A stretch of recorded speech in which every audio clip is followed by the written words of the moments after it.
I'm Brett. And I'm Alice. And we are the prosecutors.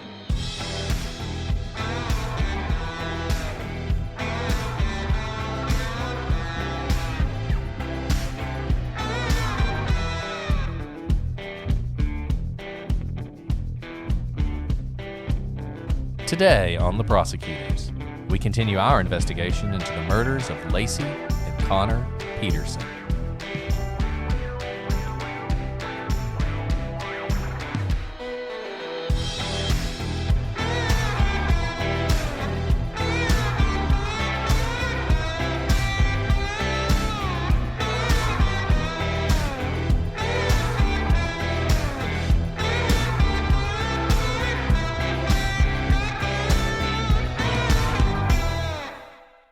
Hello, everybody, and welcome to this episode of The Prosecutors. I'm Brett, and I'm joined, as always, with my superior co-host, Alice. Thanks, Brett. That was really nice. Now, I'm not saying superior to who. I know who it's to. If people want to assume that you're superior to me, that's fine. I'm fine with that, but I'm just throwing it out there. At least it's not inferior. Thank you very much for that. Exactly. No, we are co-hosts. We are equals in this endeavor. Alice doesn't just sit here and say full body chills the whole time. She's come on. Yeah, whatever. We wouldn't want that. Anyway. Brett, you're on a tear today. What's up? I don't know. I just, just making jokes. I got lots of jokes. So, but we are so glad to be back with you guys doing this Scott Peterson case, Lacey Peterson, Connor Peterson. This is our 4th episode. I don't know. I think we're going to get finished today, Alice, but I'm not sure. We might have a record 5th episode if we don't. Sometimes we just get excited and can't stop commenting about, and there's so much to comment about in this case. So I'm not totally sure we're going to finish today, but that's okay. Yeah, it's okay. People, just giving people what they want. They want to hear a lot. Did I just hear some clinking of some whiskey? Yeah, that was whiskey. Sorry. So maybe this is going to be like a 6 episode thing. Yeah. Possibly. Who can say? I do want to say before we get started, Alice and I were just talking about Hannah Hill, who we've mentioned before, but we've mentioned her at the end of the podcast. I want to mention her here at the beginning when you guys are still listening and you hadn't gotten bored with us. Hannah's doing all the art for our podcast these days, so all these awesome pieces of art you're seeing with the podcast, she is doing, and she is brilliant and awesome, and you guys should check her out at Serious Moonlight on Instagram. You'll see the stuff that she's done for us, as well as some of the other stuff she's doing. So I hope you guys will check her out, and I hope you'll support her. We need to support people like Hannah. She's amazing, and I don't know, she's amazing. Brett and I were talking about this. So Hannah does not listen to our podcast before she creates the art. We tell her the case we're going to do, and like good artists and smart artists, she is able to grasp the core of these issues and create these beautiful pieces that you guys see that when you look at the picture, you automatically know what case it is. It goes to the heart of the case. And again, she doesn't listen to us before she does it. So I'm so impressed, Hannah. Thank you for your work, and go support her, guys. Yeah, and just take this case. The art she did for this case was Mackenzie, the dog with the leash. And that might not be the thing that someone would think about who just casually thought about this case. And yet that is so important. In some ways, it's the heart of this case, what Mackenzie was doing. And the fact that she was found wandering around, or he was found wandering around. And we're going to talk more about that today, actually, as we get into this case. We have started on the prosecution's case. We're going to continue that today, and we are, we're not going to rush this thing. We'll get as far as we get. If we finish the story today, that's great. If not, we'll be back next week with more. But in any event, Alice, I will turn it over to you. Absolutely. So last time we ended with a bit of a teaser. We were getting to Amber Frey, and now Amber is one of Scott's girlfriends. And I say that because he's had at least 3 girlfriends during the course of his marriage to Lacey. And Amber had no idea that she was the affair, that she was the girlfriend. She did not know Scott was married. And it's wild that the police had a press conference to introduce this woman, Amber Frey, to the world. They were concerned that the National Enquirer would get there first. Now, this is really interesting. As you guys know, the media was covering Scott and Lacey's case 24/7. And so Amber came forward, and they wanted to keep it a secret as long as possible. But the media got a tip that the National Enquirer would probably break the story, and they didn't want to be beat by the National Enquirer. And this is so interesting on so many fronts because it shows you the damage the media can do, really. I mean, I don't want to be critical of the media here. You get this story, you got to run with it. But the police were using Amber. Amber was recording conversations that she was having with Scott, attempting to get him to give information about this case and maybe even admit this case. And that was incredibly valuable for them. But all of a sudden, they see that they're going to lose this incredibly valuable resource they have. And so it's one of those things where they have to get out ahead of it. Alice mentioned that this is at least the third girlfriend Scott had. Alice and I were talking about this a little bit before we got started. It's crazy. One of the girlfriends actually walked in on Scott and Lacey in bed. And you got to imagine this woman's thinking, my boyfriend's cheating on me with some other woman. And in fact, he's in bed with his wife. So. Right. So the other girlfriends didn't know that they were the affairs. And now this is something that's really interesting, Brett. When you said that the other girlfriend walked in on him and Lacey, that means there was no doubt that Lacey knew he was a philanderer, that he cheated on her. Now, where this fell in their marriage, where it fell with respect to when she got pregnant or when she found out she was pregnant, it's not clear to me. But she knew that he was a cheater, and she stayed with him. Now, this isn't uncommon. She's married to him, and, eventually she gets pregnant with his son, and I can imagine wanting to make it work. But this is not a situation where Lacey was in the dark about the girlfriends, or at least one girlfriend. And let me say this. I'm not going to criticize Lacey at all because lots of people make a lot of things work, particularly when there's a kid on the way, right? But I think one thing about that we can say, you hear from Scott's family a lot about how Lacey never said a bad word about Scott, how Lacey never complained about Scott. That doesn't mean there wasn't anything going on in that marriage, and it doesn't mean that marriage didn't have problems. Apparently, Lacey was one of those people who, whatever was going on in her marriage, she kept to herself because she certainly had reason to complain about Scott. She certainly had reason to say bad things about him if other women that he's having affairs with are walking in on them in bed. She could have complained about that, but she apparently did not. So to the extent there's this, they had a perfect marriage other than the fact he's cheating on her with Amber, we don't know that because we don't know that Lacey would share any problems they were having in their marriage. And this is one of those things we could probably talk about a lot. I don't know if we want to talk about it right now or later, but you do have to wonder if with a child on the way, at some point Lacey said to Scott, this has to stop. We got a child on the way. You have to be committed to this marriage or you need to go. And Brett, I've known of women friends and guy friends who've had this conversation. And oftentimes there is a change in the guy. He's like, you know what? I need to grow up. I'm not in college anymore. I don't get to kind of live the 20s lifestyle anymore. And there does come a change. So if they did have that conversation, I've known those conversations to go well before. And for whatever reason, Scott decided not to change. Not only not to change, but to kind of lean harder into this life that he was living. So Amber gets introduced to the world through this press conference. And what we found out from that press conference is that Amber met Scott through a friend who told her that he was perfect for her. Apparently, Scott had hit on her friend, and we talked about this earlier, Sean Sibley, at a trade conference. But Sean was engaged at the time, and so Sean wasn't interested. Still, it didn't stop them from having a conversation about Sean's favorite sexual positions. And Scott also told Sean that he had once loved a woman, but he'd lost her. So Sean told Scott, I have a perfect person for you. And that's when Sean introduced Scott to Amber. So after hearing some rumors, Sean reached out to a friend of Scott's in early December to see if he was in fact married.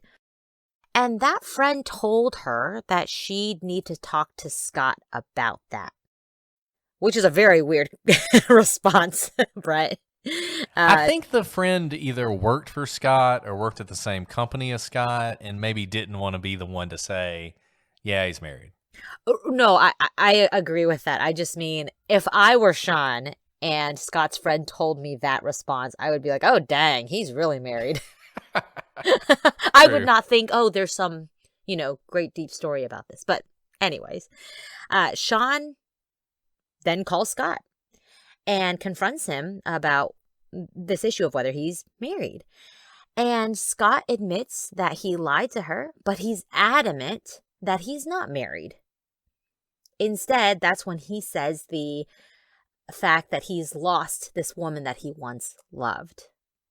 Now, that's a pretty vague word as well, that he lost her. It doesn't indicate whether there's been a death, there was a breakup. It's just vague. I mean, what do you think of that when you hear the word, I lost her? Yeah, I'm not sure what he was doing here. I don't know.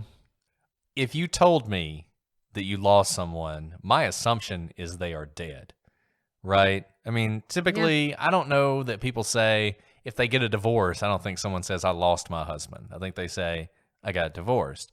So when he's telling Amber this, Sean confronts him, and so he feels like, well, I have to tell Amber now. I have to tell her something. This whole, I lost my wife, and this is my first holidays without her, I'm thinking, his wife died. He's a widower. This is going to be really tough for him. He's going through his first holidays, thinking about the love of his life who's now passed away. I mean, that's what I would be thinking, and I think that's certainly what Scott intended for Amber to hear when he said that. Yeah, no, absolutely. So, like you said, Scott tells Amber that this is going to be the first holidays without his now lost wife. And Scott also told Amber that he was going to Europe over the holidays. And he carries on this ruse, as you've heard the timeline before. He calls Amber and pretends that he's in different airports in different cities. So now Amber is no dummy, and she begins to figure things out when she watches the news. Before we get to that, I want to talk about the timing here, and I'm curious what you think about this. We said at the beginning, I think the very first sort of intro line I did was, did Scott kill his wife, or is he the most unlucky man in the world? Because if you think Scott killed his wife, then you have him telling Amber this is his first holidays without his wife, that he lost her, right? And that he's going away to Europe. So he's going to be out of pocket for a while. And that sets up perfectly with him murdering his wife before the holidays so that he is without her during the holidays, and being in a position where Amber's not going to think it unusual if she doesn't see him for a while he's taking care of this. Now, on the other hand, if it's just an affair, of course he needs to be away on the holidays because he has all these obligations as a family man that he's not going to be able to see Amber on Christmas, for instance, because he's going to need to be doing stuff with Lacey and her family. I don't know what you thought about that, Alice, or which way you think it cuts.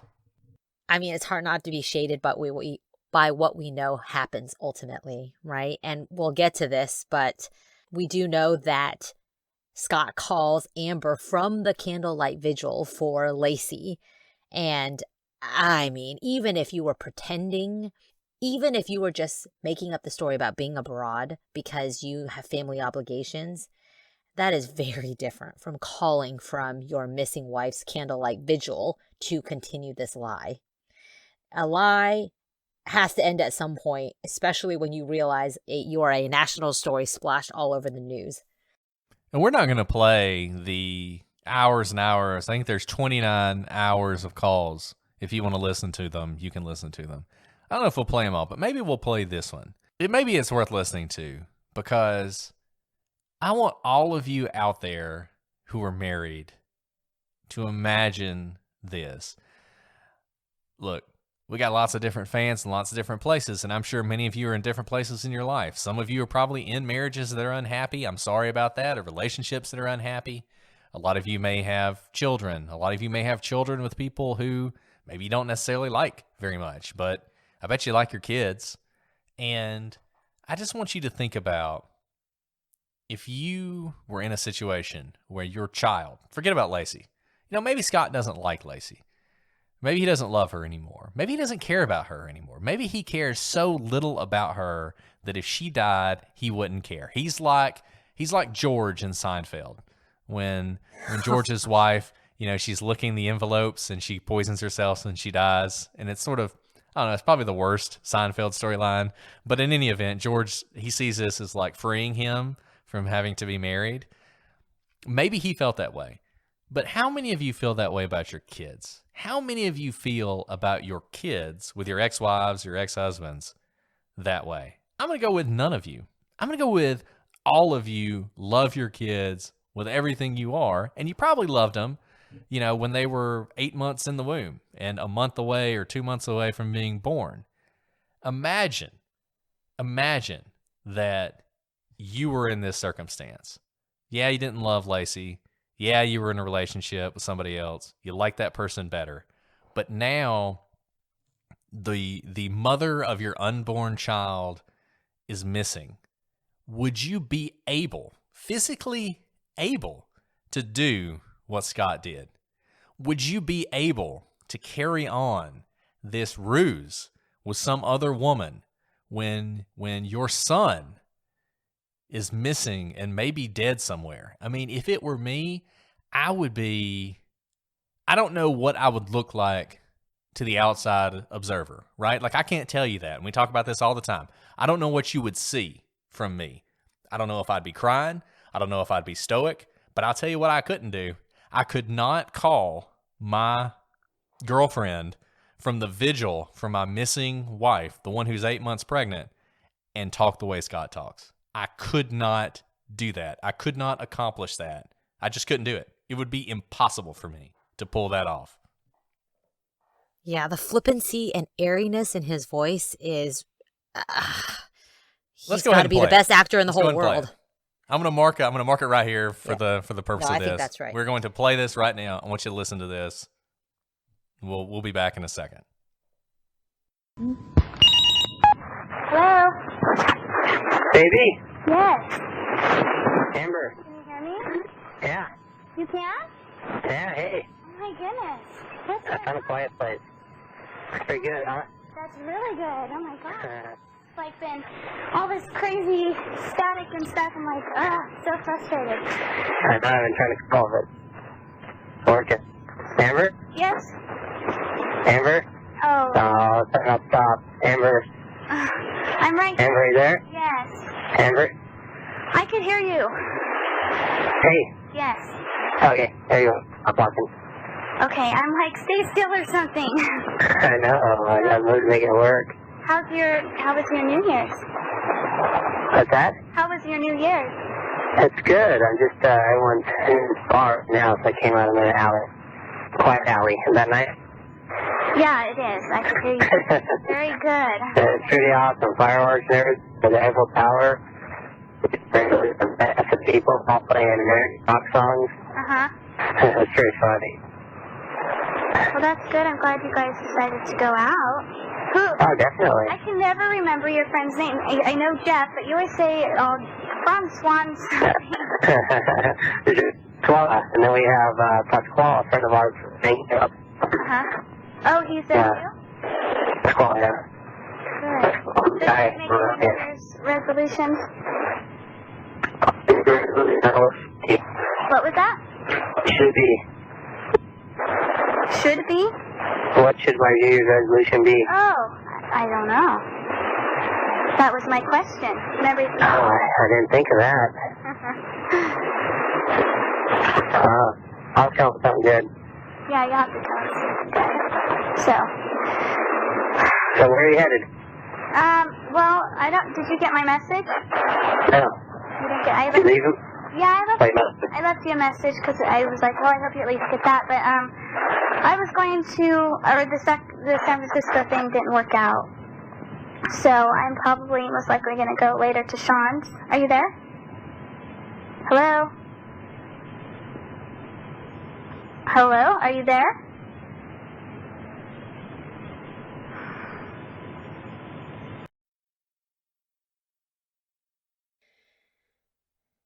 Brett, I have nothing more to add except that it's chilling to hear his voice in such a flippant manner when we know what's happening in the background. You've seen video of it. There are hundreds of candles lit and strangers crying for Lacey. And here he is stepping off to the side to give his girlfriend of a couple of weeks a phone call and lying that he's in Paris.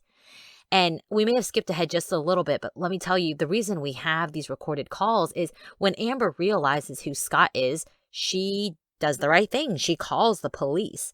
And instead of outing that she knew who Scott was and that he was lying to her, Amber agreed to cooperate and to record her phone calls with Scott.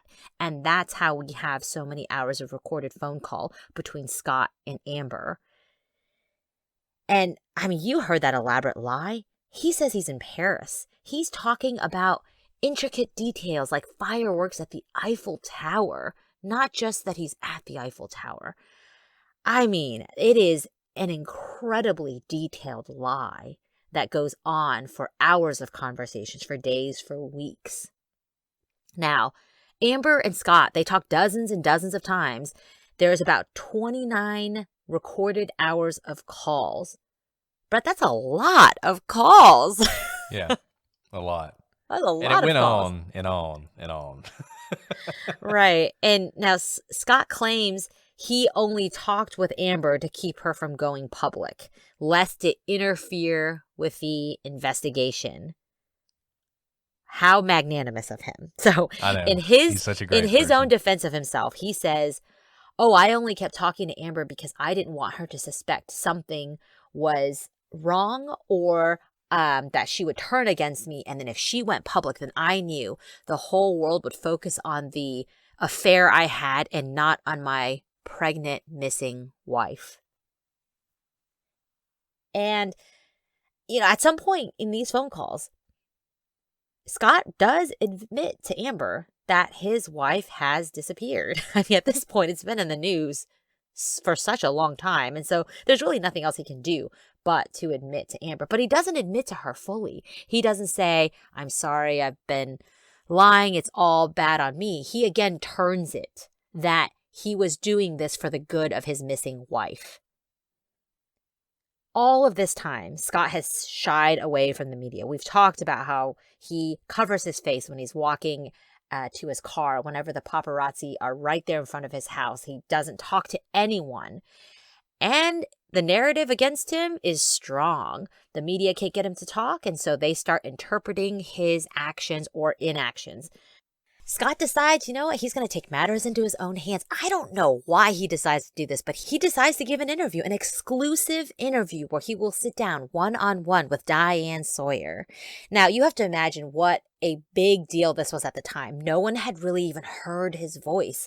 He hadn't made pleas to the media. He hadn't spoken to the media. He covered his face whenever he saw the media, and now he agreed to do a kind of a tell-all with Diane Sawyer.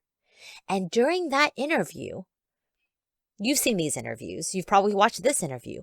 It's close-ups of Diane's face and Scott's face. And people are analyzing every tick, every blink, every sideways glance of his. And before we get to what he talks about, Brett, I think at this point the narrative was so strong against him, he only had things to lose by giving this interview. You know what this reminds me of, Alice? What? And we've seen it. We've seen it a dozen times. It's the guy who testifies, right? Yeah. Who is getting crushed, just crushed, because all the evidence is against him and he's obviously guilty, and his lawyer is like, "Whatever you do, don't testify." And he's like, "Nope, I'm going to testify." And you've seen it before. They believe they are so slick and so smooth and so smart and so manipulating that they can get up there on that stand and convince a jury, who you going to believe? Me or your lying eyes, right? Who you going to believe? Me or all that evidence? Obviously, you're going to believe me. That's what it reminds me of. Somebody who is so confident in their own ability to manipulate other people that they think if I just get a moment to speak, I'll be able to convince everybody to be on my side. That's what it reminds me of. You're totally right, Brett. I hadn't thought about that analogy. And you know what? I don't think everyone, you always have the constitutional right to testify. You also have the constitutional right not to testify against yourself. Now, I have only ever seen the situation where someone testifies and does what you just explained. They think they can win over the jury against all the evidence. They are very full of themselves, and they are usually very guilty based on the evidence of the crime they are being accused of. I have yet to see someone take the stand who I believe their story, that they were innocent. Now, that doesn't mean everyone we try is necessarily guilty. I just mean the ones who take the stand are so full of themselves in the sense that they have gotten things their way their whole lives. They've been able to get away with affairs and talk their way out of getting into trouble time and time again. And they think that this jury trial will just be another example of them being able to smooth talk their way out of it. And I've yet to see it be successful. Right. No, I think that's right. And we see that here in this interview with Diane Sawyer. Right. And so, of course, this is after the Amber Frey revelation. And so Diane asks, you were having an affair. This has a lot of implications. People automatically go to think you killed your wife because you had this girlfriend that you loved and you wanted a life with her. And Scott says during this interview, he lies. He says, no. I told the police on the very night that that Lacey disappeared. They interviewed me and I told them I have an affair. But the reason I wanted to keep it quiet, again, he says, it's to protect the investigation and to keep the attention on Lacey. Now, here's the thing. We have video recording of his interview with the police on December 24th when Lacey disappeared. And Scott was asked point blank during that interview if there were any problems in his marriage with Lacey. And he answered no. Now, a detective would later testify that he asked Scott if he had a girlfriend, and Scott also said no.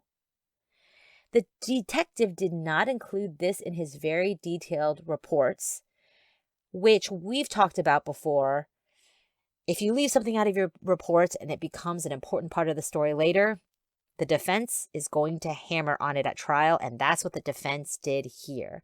Now, here's probably what happened. It didn't seem important at the time. They didn't know about Amber Frey. They didn't know there was a girlfriend, so there are so many details to put in a report. This ended up being a really important detail. And to distinguish this from what we said before, because I like to stay consistent, we really hammered this in the Michael Peterson case, because in that case, you had these these homicide detectives who showed up at Michael Peterson's house and said that they saw dried blood. And this has become a big thing, that there was dried blood, and that means Kathleen Peterson had been dead for a while because the blood had dried, but they didn't put that in their report. That's an incredibly important fact, and it's a fact that they would have recognized as incredibly important the moment they saw it. It's not like this. Like Alice said, whether he had a girlfriend or not, him saying no, it's only important if he's lying. So you can understand them not putting it in their report. And the other thing is, whatever was in the report and whatever was asked, we have this video. Did you have problems in your marriage? I mean, the detective could have been more specific, but if Scott doesn't think him having an affair with another woman when his wife's eight months pregnant is a problem in his marriage, then that tells you a lot in of itself. This, again, you're right. He reminds me of those who decide to take the stand, defendants who decide to take the stand, and it's obvious they're lying, right? It's obvious to the jury, it's obvious to us, it's obvious to the judge, and even to their own counsel that they're lying. He knows that the police make reports of their interview, and so he knows he told them something different than he's telling Diane Sawyer on national television. Why does he do that? Because I think he's used to lying his way out of things. A lot of people who lie think that no one checks behind them, and oftentimes people don't, right? If you tell your boss, I can't come to work today, my kid is sick, most of the time no one's going to call your house or your pediatrician to make sure your kid is sick when you take a sick day. And so a lot of people are used to lying. It just rolls off their sleeve. And I think Scott is used to lying all the time. He's been getting away with it for years. Right. For years. And even when he's caught, there don't seem to be consequences. Exactly. So another thing that I just want to address, when we said we were going to do this on Twitter, there were people who said this was all about emotion. People convicted him on the basis of emotion. They convicted him because they didn't like the fact he was having an affair, and that was all emotion-based, and it had anything to do with whether or not he killed Lacey. And that's just not true. This is not emotion. It may evoke emotions in you, and it should. But what this is circumstantial evidence of someone who, number one, lies with ease, number two, has no apparent concern for his wife or his child. And I just want to continue to distinguish this from what people often point to, which is the outward show of remorse or concern, the crying or the not crying, or the being stoic or the not being stoic. This is not that. This is something so much more fundamental than that. This is not about emotion. It's not about how you feel about the fact he was having an affair. It's about the fact that he was having an affair, that he was able to act this way when his wife was supposedly missing, that he was able to lie with this amount of ease, both to Amber and the detectives and to Diane Sawyer and everybody else. That's what this is about. Not Scott's a bad guy, therefore you need to convict him. It's not that at all. And the fact that that emotion comes along with this doesn't mean you should discount this as evidence, as legitimate circumstantial evidence that Scott is guilty of murdering his wife. Absolutely, Brett. That's a great distinction to draw. Now, the timeline gets even more hairy when it comes to Amber. On December 23rd, the day before Lacey goes missing, Scott rented a mailbox at Mailboxes, etc., so he could receive letters from Amber. The prosecution put this evidence on, but honestly, which way does it cut? See, if Scott were planning on killing Lacey the next day, or even that night, why does he need a fake mailbox? Couldn't the mail just come to his own mailbox and no one would catch him? But also, it's possible that Lacey learned about Amber somehow that night, and that's why the murder happened when it did. So it may have just been the timing. Maybe he rented the mailbox on December 23rd. Maybe she saw the receipt for mailboxes, etc., and said, "Why are you getting a mailbox? We have a mailbox at our house. Are you having an affair again?" And maybe when things got heated, he decided, now is the time to act. So obviously the prosecution thought it cut in favor of their story, which is why they presented it. But I'm not sure it's very clear cut. And that's what's so difficult about this case, is that there are so many facts that could cut one way or the other. Yeah, I think about, and I don't know how much you know about the Chris Watts case, Alice. It's a case that I never want to do, and we are never going to do. It makes me too sad. It makes me too sad. I don't know as much as I should, just because it makes me too sad. Yeah, we're never going to do that case. So if you want that case, sorry, we're never doing it. That was a case that I started watching the documentary with my wife, and like 3 minutes into the documentary, she was crying, and we stopped watching it. So I haven't actually seen the documentary. Those of you who know Brett's wife, like, he's the softie in the relationship. Right, absolutely, she's like the Iron Lady, but she just couldn't do it, and I didn't want to. Frankly, I didn't want to do it either. And there's so many similarities between Scott and Chris Watts, except Chris Watts was a really bad murderer, and he was never going to get away with it because, frankly, the way he disposed of the bodies, if he disposed of the bodies in a little bit better way, maybe he could have gotten away with it, but he was never going to. But we know so much about what happened in that case because eventually he cracked, he broke, and he told us what happened. Scott's never going to crack.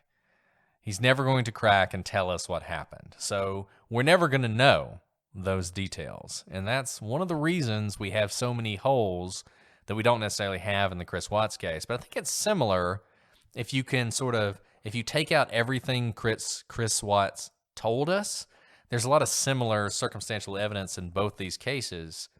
So we don't know. It's possible. Frankly, maybe not even that unlikely that some point on the 23rd or early on the 24th, Lacey discovered something that triggered this murder.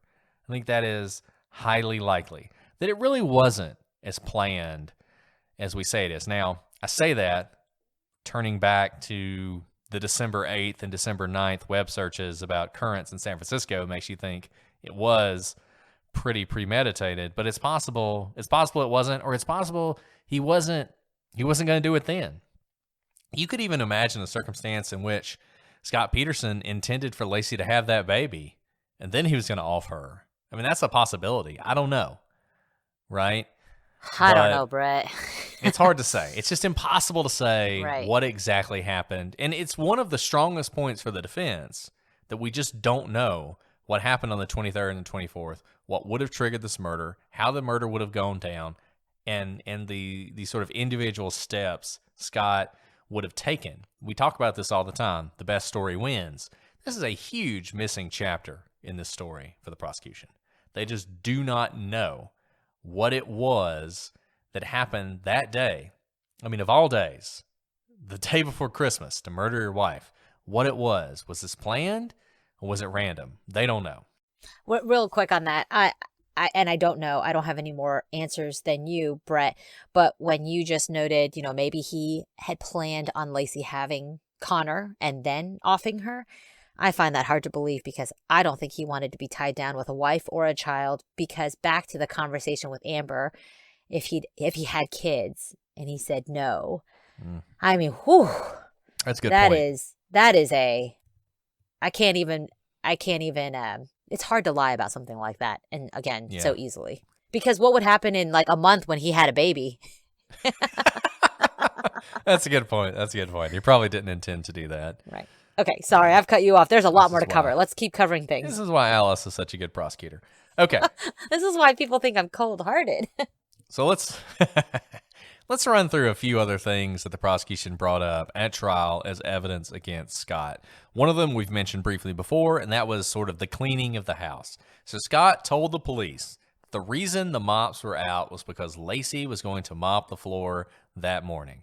But the maid had been there literally the day before. So she'd been there on December 23rd, and she had mopped the entire house. This was not a maid that they had just hired. She had cleaned the house before. So apparently she wasn't so awful at her job that Lacey would think, I'm 8 months pregnant, but by goodness, I got to mop this floor again because she missed a spot or whatever. And it's hard to believe that she would go through all that trouble to mop the house when no one's coming over, right? They're going over to her parents' house for Christmas Eve. And so it's not like she's preparing for guests. Right. Yeah. Now, I guess she was having this Christmas brunch where she's going to serve the Grand Marnier French toast that she made. I guess they were having that on Christmas, I guess. But it still doesn't explain why she would feel the need to mop the house again. It doesn't explain why she would feel the need to mop the house. Certainly the whole house. Even if there was some place that needed to be mopped, why'd she need to do that? It doesn't explain why Scott wouldn't just do it for her, other than the jerk defense, which is his ultimate defense for all this stuff.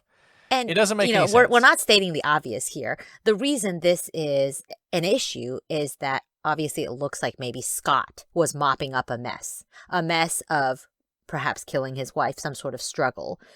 But here's the problem. Even if you clean up blood or you clean up things with bleach, with whatever sort of cleaner you use, forensics can be done on it to see whether you used it to clean something like blood. You may not be able to find the blood, but you can find the cleaner and be able to tell if there's been cleaning done. And Brett, what'd they find?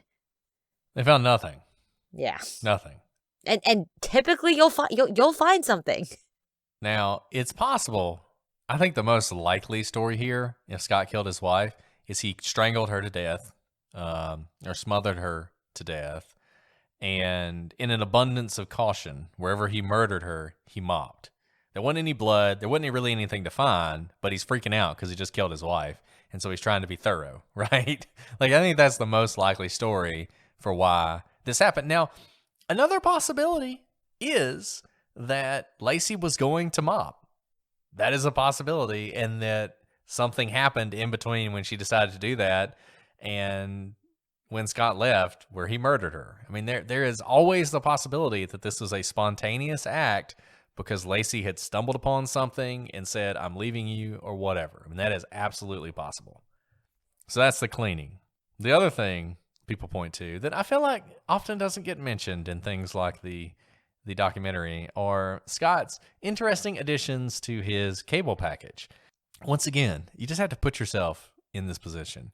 Your wife, who you may not love or you may love, is missing with your unborn child. And on January 8th, Scott adds the Playboy channel to their cable. That not being sufficient for his needs, 5 days later, he drops the Playboy channel and he adds the 10 ecstasy package, which I've never had the 10 ecstasy package. I am familiar with Playboy, but I'm not familiar with the 10 ecstasy package. I understand it is more hardcore than Playboy, so I guess he needed a little bit more in his life than Playboy could provide, but he adds that to his cable package. And I just have to wonder, the sex drive being what it is, and for some men being overwhelming, would you really need a porn channel 10 days after your wife goes missing while you're still looking for her?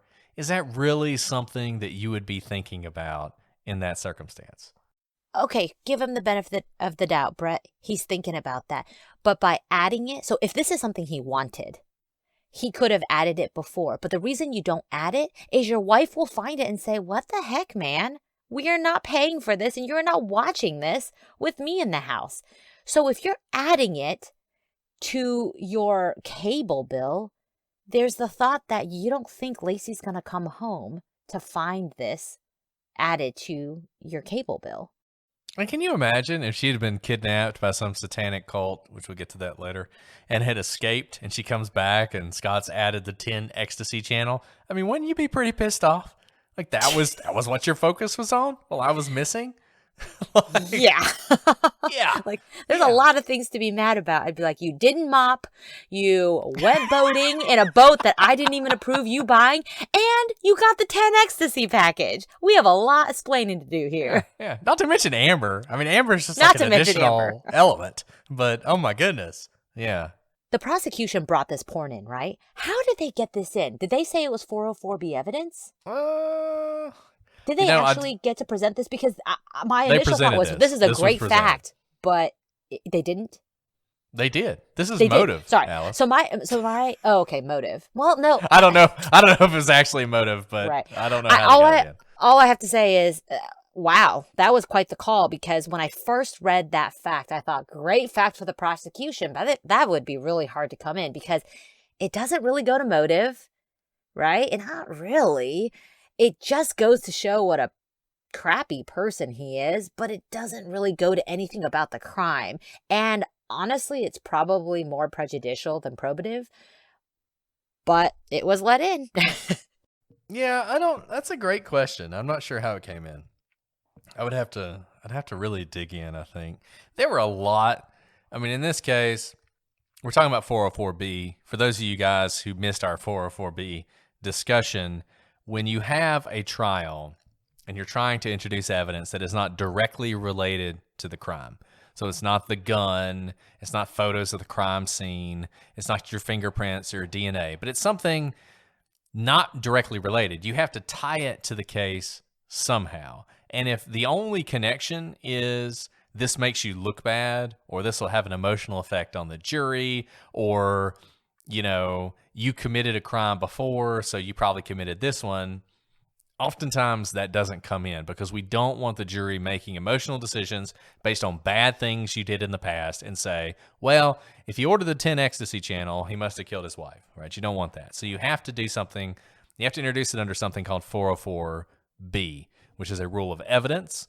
And essentially it sets out the instances in which you can bring that kind of stuff in. So it shows things like motive or means or absence of mistake or something tied to the crime. So it ties this seemingly unrelated thing actually into the crime. So one example people often use is you have somebody who's on trial for a bank robbery. Say they committed a bank robbery before. You can't necessarily bring that in. You can't say, well, they committed a bank robbery 10 years ago, so they must have robbed this bank. There's no like round up the usual suspects and tag it on the guy who's the bank robber because we have a bank robbery.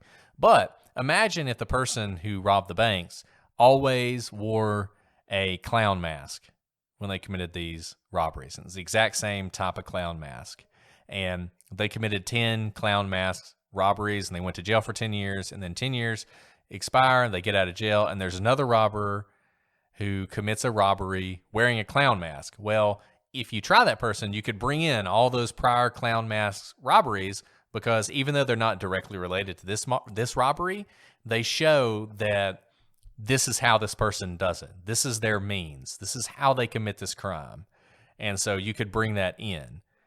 So Alice is pointing to that saying, what is the connection? It looks bad for Scott, but what is the connection to the crime that actually brings this in and makes it not so much more prejudicial to Scott than probative of his actual guilt that you'd be able to put it in? Great explanation, Brian. Sorry for jumping in on that. Thank you, Alice. My expertise as an evidence teacher shining through. Oh, Brett, we've been talking for like almost an hour, and I realize we've gotten through like 3 paragraphs of our notes. Know, so much we may be for doing that 4-episoder. episode 5 here, guys. Sorry. Those of you who hate Scott Peterson and his case, you may have to endure another one.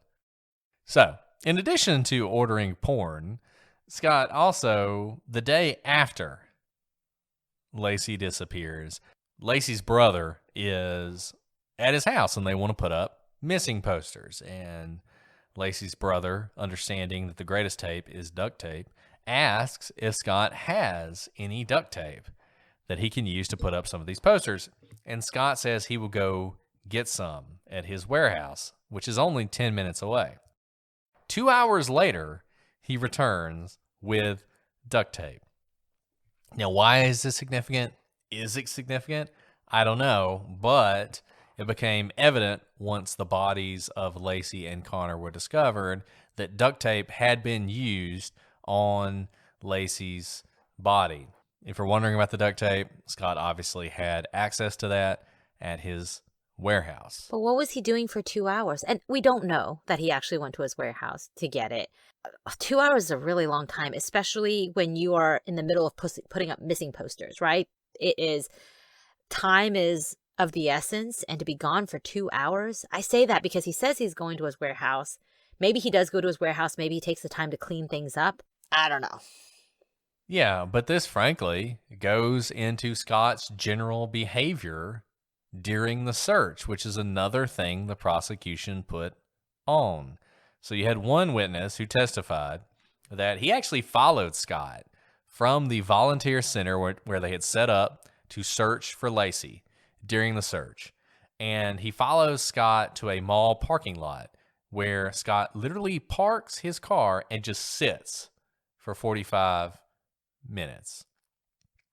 You had multiple witnesses who would testify that Scott did not really actively participate in the search. And going back to the purpose of this testimony, it's essentially to show that Scott, there's no point, why waste your time in searching, right? He knows exactly where his wife is. She's in the bottom of the bay. I actually think that's pretty good evidence. I think it's pretty strong. Much weaker are the people who talk about how Scott referred to Lacey in the past tense in television interviews. People say this is significant all the time. Sort of the purveyors of the junk science of behavioral analysis will tell you that referring to someone in the past tense means that you secretly know they're already dead.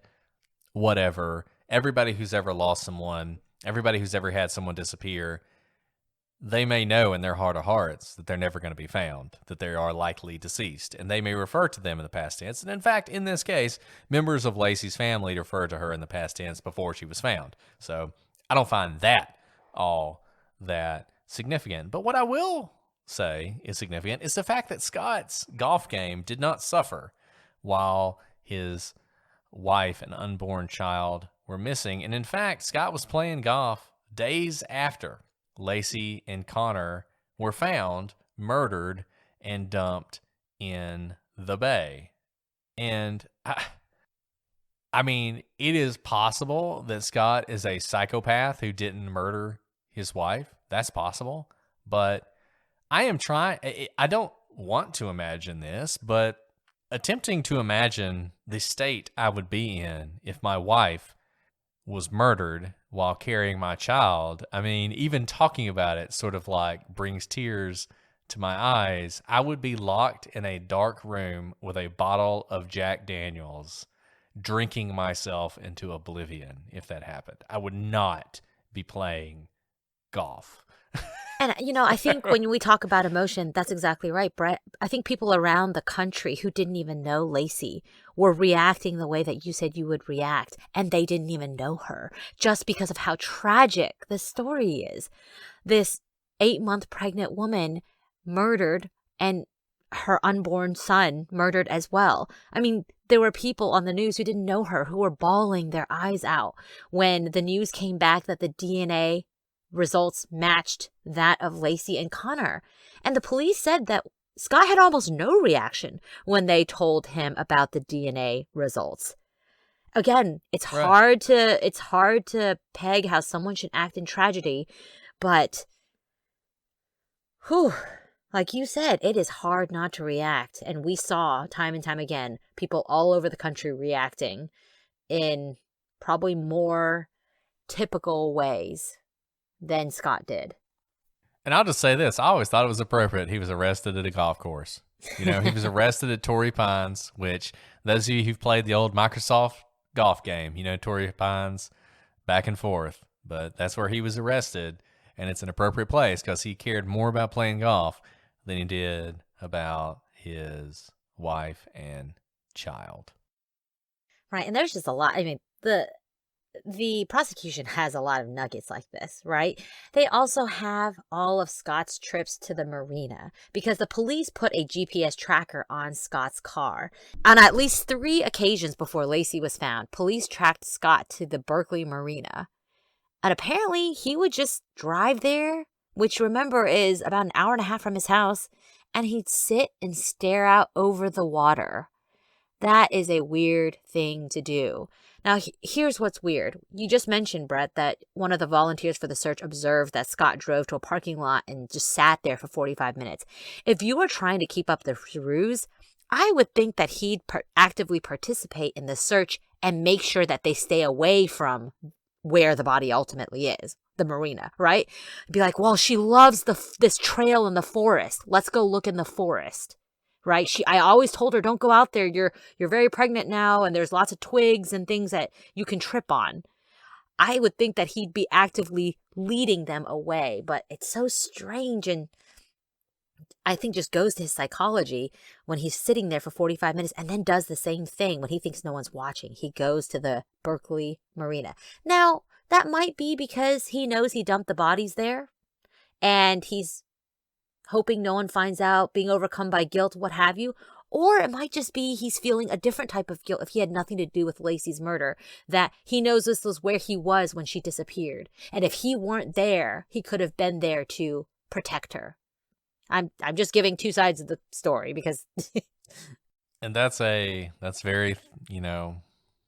very considerate of you and thoughtful of you for Scott. This for me is one of the biggest pieces of evidence because to me it shows so much consciousness of guilt.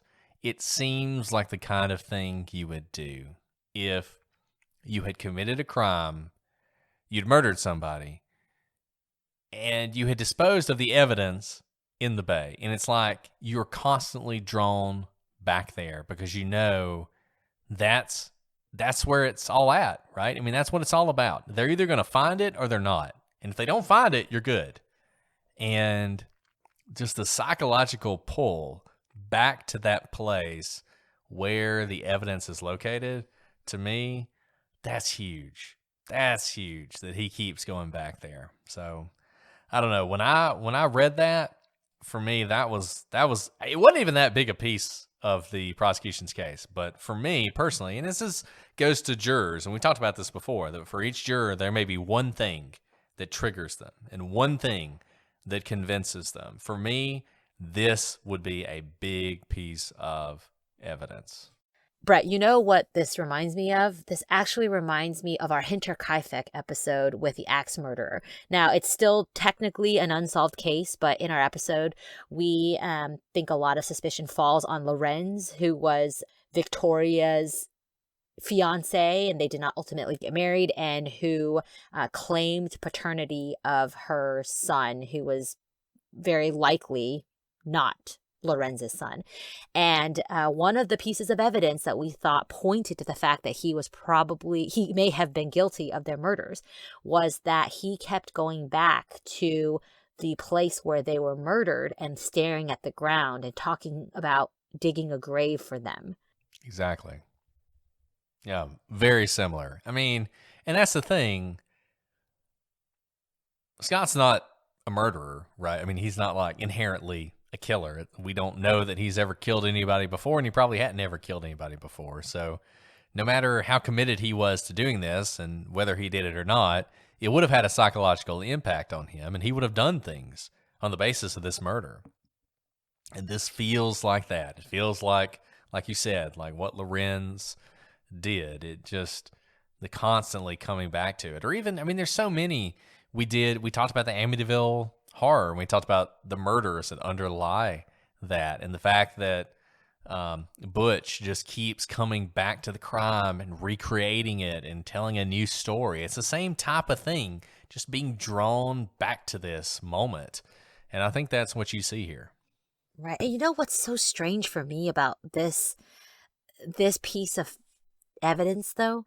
This seems to be the only time Scott seems to feel any remorse about what he did. Because let's talk about the nursery. Remember, they were about to welcome Connor, their baby boy, and they had a nursery set up. It was being decorated by Lacey. It had like a boat theme, a lighthouse theme. And when the police returned to the Peterson home in February, so Lacey's been gone for almost 2 months, Scott had essentially turned the nursery into a storage room. There was still the crib in there, but he'd piled a mattress and office chairs and clothes and other items into it. And some of the items had come from his warehouse. So the defense argued that this was just to keep the media from looking through the windows, but we have a picture of what the prosecution submitted as evidence at trial, and you can see that just doesn't hold water. There's a lot of junk in the nursery, but it's not piled up against a window. The window has blinds. The blinds are drawn. It doesn't look like you can see through those blinds. So it doesn't seem like those things are piled in there to keep the media from looking in. Really, it looks like a pile of junk. And now, okay, it's been 2 months. Maybe he's lost all hope that his wife and son are safe and that they'll come home one day. But to treat this precious room so carelessly, again, goes to kind of that lack of remorse, lack of care for the fact that this is his baby boy's room, a room that he'll never come back to. And just compare this to the way people treat the rooms of victims all the time. You know, it is almost cliche that parents who lose a child will often keep the room as a shrine. They don't change it. You know, it's, they walked out that day when they were 15 years old and they were murdered, and 10 years later, if you walked into their room, it looks exactly like it did the day they left it. I mean, you hear that all the time. And yet, for Scott, they haven't even found the bodies yet. They don't know. For all he knows, she's just had that baby. You know? And yet, this is what he's doing. That's a good point. You know, February is when his baby was due. And so there's even more importance in that month. You can imagine the grief of a parent if this is the month that their child was supposed to come home and that room is empty. But to treat it like a storage closet really demeans the room. And things are not orderly in there. It's not like he wanted to put things in there because he needed room. I mean, it really looks like a pile of junk. No, it really does. And we're going to put this image, which was an exhibit that the prosecution entered into evidence. We'll put this up on the website, and you can take a look at that for yourself and tell us what you think. And it's like in the middle, right? Like I could imagine two responses. One is you don't change a thing. The other is you change everything. Like the room is like completely different. I could imagine that response. That's a rational response. I don't even want to think about this as the nursery. I'm going to change everything. He doesn't do that. It's just piled full of junk. That's all it is. And this story that it was to keep the media from looking in the windows is BS. Whatever he was doing here, that wasn't what he was doing. So you can forget that. So we're definitely going to end up doing 5 episodes on this. Sorry if you hate this case. There's so much good stuff in this case, and we don't want to rush it. But the last thing we're going to talk about today are the anchors. And this is a key part of the case. And if you follow this case, you know that. If you don't follow it, you're like, what are you talking about? Well, recall, when Scott bought his boat, he bought it without an anchor. And Scott, being the frugal guy that he is, rather than buying an anchor, he told the police that he made one out of concrete in his warehouse. And indeed, a concrete anchor was found in his boat. In addition, concrete residue was found inside some of the buckets found in the warehouse. Now, here's the rub. The question that people have always asked is, did Scott make one anchor or did he make more? And the reason this is important, Scott, if he dumped a body in the bay, he didn't just throw it in the bay. He would have weighted it down. And in fact, the way the body was found supports this. As you may recall, all we really have is the torso. The arms, the legs, the head are gone. And this is consistent with what would happen if you, for instance, tied anchors to the body. The way, and this is disgusting, so, bear with me, but the way decomposition happens, if there were, say, a storm or something that disturbed the body that's being weighed down, the torso would break away, the parts that were tied down would remain. And that's what we have. We have the finding of a torso. So it's consistent with that there would have been anchors. And so the prosecution's theory was that there were multiple anchors other than the one we found in the boat that were used to weigh down the body. According to the prosecution, you can see at Scott's warehouse where Scott made the anchors. And according to the prosecution, there are multiple what I'll call voids or areas of less powder on that surface. So you can imagine Scott's making an anchor. He's pouring powder from a bag maybe into these containers. The containers would be sitting on the board. If you look at the board, there are places where the containers are sitting. The prosecution introduced into evidence a photograph of this board with these voids. We are going to put this on the website, and you can look at it for yourself and see whether or not you believe you can see these voids. Now, a lot of people don't see them. A lot of people look at this photo and they do not see the voids in the photos. And it's possible they aren't there. It's possible as well that the photos don't really do them justice and it's much easier to see them with the naked eye. But the police testified to it. And if you look at this picture, there are numbers on the board that are meant to represent where the voids are. And if you look at numbers 35, like I said, this is going to be on the website, 35, 36, 37, and 38, I think that you can clearly see these circular indentations where these anchors were made. If you've seen the documentary, you know that there's a big deal made about what Scott did with the excess concrete that he supposedly used to make these anchors. In the documentary, there's this big moment where one of the defense counsel is talking about Nancy Grace and how Nancy Grace said, what happened to the extra concrete? And they went to Scott's house and there is a spot, a hole near his driveway where the concrete is. And that's what Scott always said, is he used the excess concrete to fill that hole. And there it is, right? However, Not so fast. and that's a big moment in the documentary. I mean, you saw that, right, Alice? And they make this like a big moment. Oh, yeah. No, I was like, oh, dang. That's a good defense. I got all Huge excited. defense.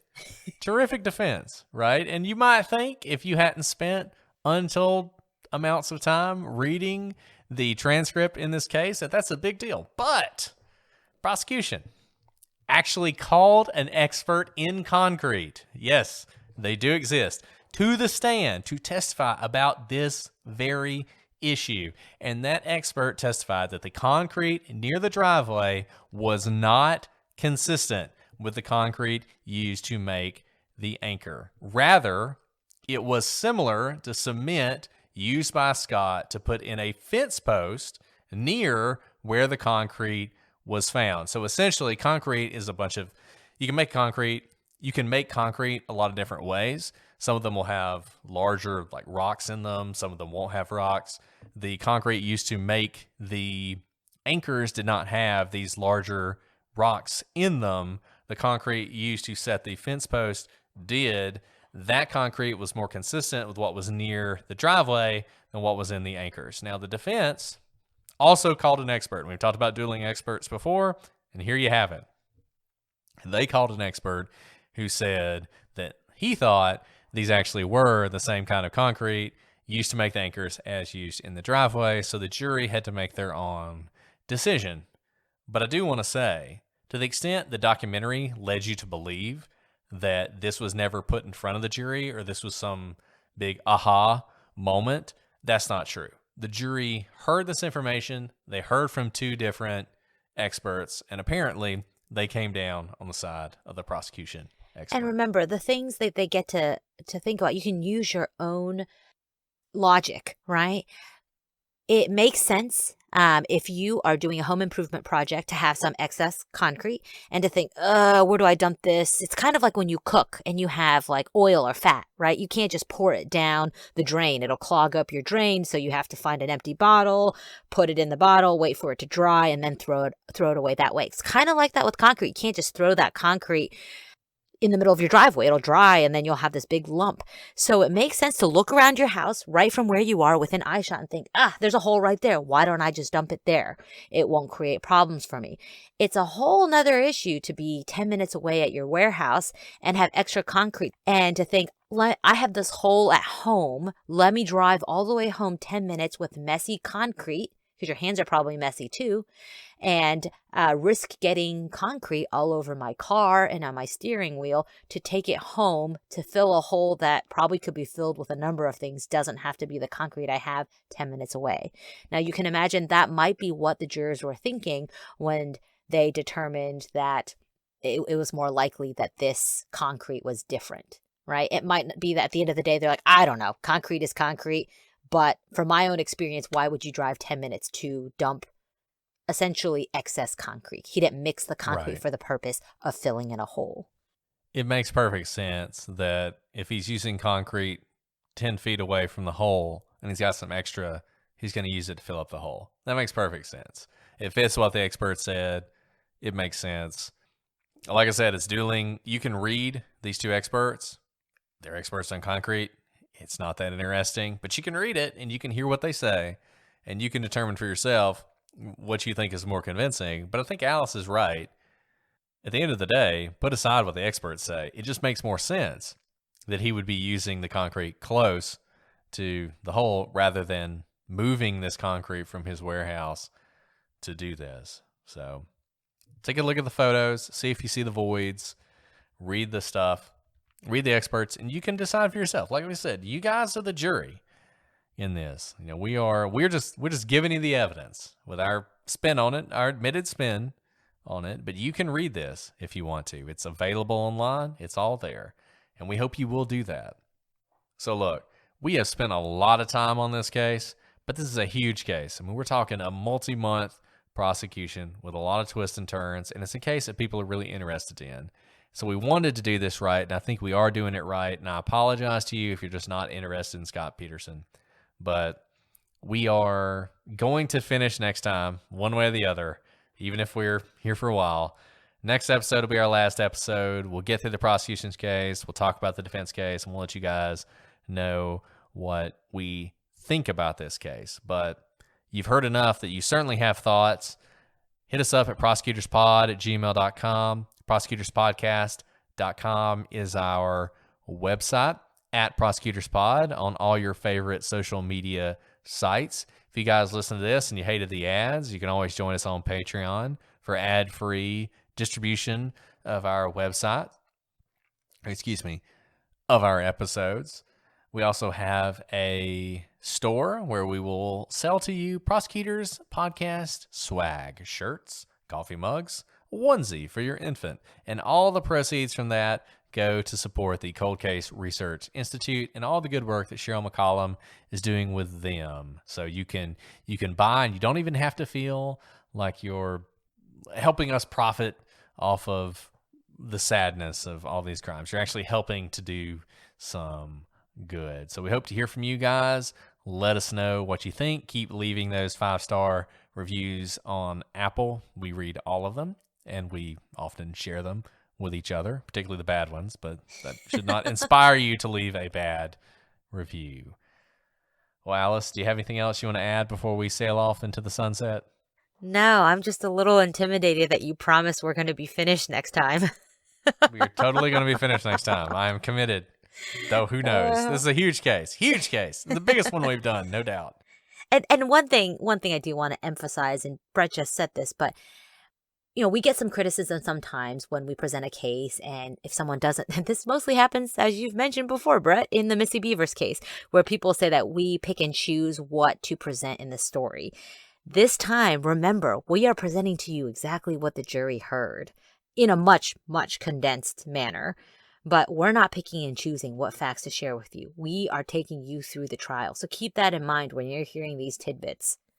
Exactly. I mean, this is as close as you're going to get to sitting on the jury in this case without spending 9 months of your life doing it. So there may be, I don't know if there's a podcast that spends a whole season or multiple seasons on this case. It's hard for me to believe you're going to get a more in-depth dive into this case than you are getting right now. So we hope you're enjoying it. We hope you're getting a lot out of it.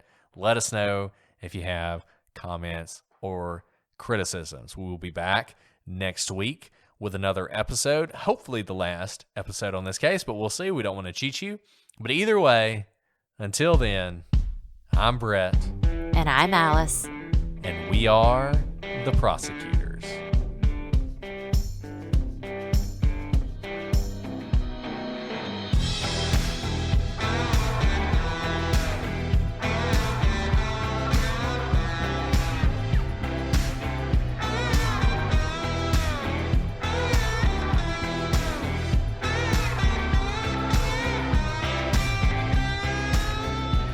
Doing great. I love hearing the clink of your alcohol. Hopefully I'm not slurring my speech with all this bourbon up. It's my fault because I made you wait so long. You got really drunk while waiting for me. You're on speaker. So drunk. Testing. Did you see that woman, Diane Sawyer, who was like, the male prosecutor laughs too much when he talks about drinking. Drinking is very serious. You shouldn't laugh so much. A lot of people say we laugh too much and don't take the cases seriously. Oh, like, I'm so okay, sick whatever. Of that. It's like, stop listening. Yeah, Stop don't listening listen. to us. And like, I laugh so I don't cry. No, seriously, we're talking about people dying here.